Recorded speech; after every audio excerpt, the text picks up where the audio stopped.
মহিউদ্দিন ইবনে আলাউদ্দিন ঢাকায় হবিগঞ্জ, ডাক্তার মোহাম্মদ তাহসিন ইবনে সাদিক মুন্সি উপশহর রাজশাহী, মোহাম্মদ হোসেন আলম ইবনে ইয়াকুব মিয়া লালপুর আশুগঞ্জ, মোহাম্মদ হযরত আলী ইবনে আমসর নোয়াখালী, মোহাম্মদ মুস্তাফা বিরামপুর দিনাজপুর, মোহাম্মদ আরিফুল ইসলাম বিরামপুর দিনাজপুর, মোহাম্মদ আমিরুল ইসলাম ইবনে আব্দুর রহমান ঢাকায় হবিগঞ্জ, মোহাম্মদ নাসিরউদ্দিন ইবনে মোহাম্মদ চাঁদ মিয়া বারাজল রশিদি, মোহাম্মদ ইসমাইল হোসেন সুলতান ইবনে মোহাম্মদ খলিলুর রহমান রাজদি নোয়াখালী, মোহাম্মদ আব্দুল্লাহ আল মামুন ইবনে আবু বকর সিদ্দিক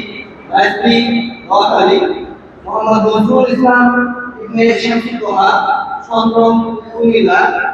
ডক্টর জসিমউদ্দিন ইবনে কাজী মিয়া কারওয়া আশুগঞ্জ, মুফতি জাবের নেত্রকোনা ময়মনসিংহ, মুসাম্মদ ফাতেমা সুলতানা ইবনে মুআজ্জম হুসাইন নোয়াখালী, মুসাম্মদ মুবাশশির জান্নাত বিনতে মাওলানা হাবিবুর রহমান উদল বিবারিয়া, ডক্টর নাফিসা হুসনি বিনতে মোহাম্মদ মুস্তাফিজুর রহমান বসুন্ধরা ঢাকা।